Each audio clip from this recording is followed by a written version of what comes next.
Israel tampaknya mulai kehabisan akal melawan Hamas di medan perang. Bahkan negara kesatuan Zionis itu mulai mengeluarkan siasat licik dengan memanfaatkan kelaparan warga Gaza. Israel melalui angkatan militernya membagikan paket Ramadan demi menghasut warga Gaza agar melakukan perlawanan terhadap Hamas. Mereka menggunakan tokoh suku di antara penduduk Gaza untuk memberikan bantuan dan mengambil alih pemerintahan tanpa batas waktu tertentu. Penyerangan terhadap konvoi bantuan sebelumnya merupakan bagian dari siasat Israel untuk mencegah lembaga kemanusiaan mengirimkan makanan kepada warga Gaza yang kelaparan. Dengan begitu, Zionis dapat memanfaatkan secara maksimal rasa lapar yang diderita warga dan mengendalikan mereka dengan memberikan sedikit bantuan.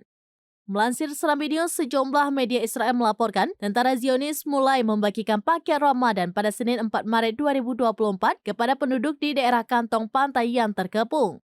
Distribusi tersebut merupakan bagian dari operasi penghasutan Israel untuk mengurangi dukungan terhadap Hamas dan menciptakan sistem pemerintahan suku baru. Menurut Yediot Ahronot, kotak-kotak tersebut berisi kurma, minyak, gula, semolina, teh, dan tepung.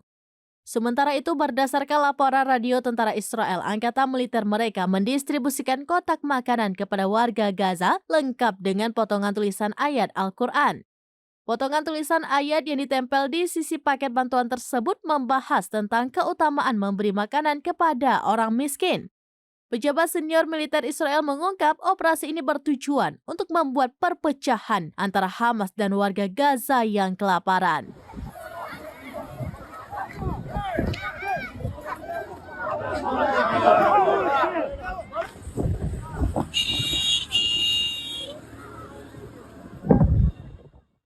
Download Tribun X sekarang, menghadirkan lokal menjadi Indonesia.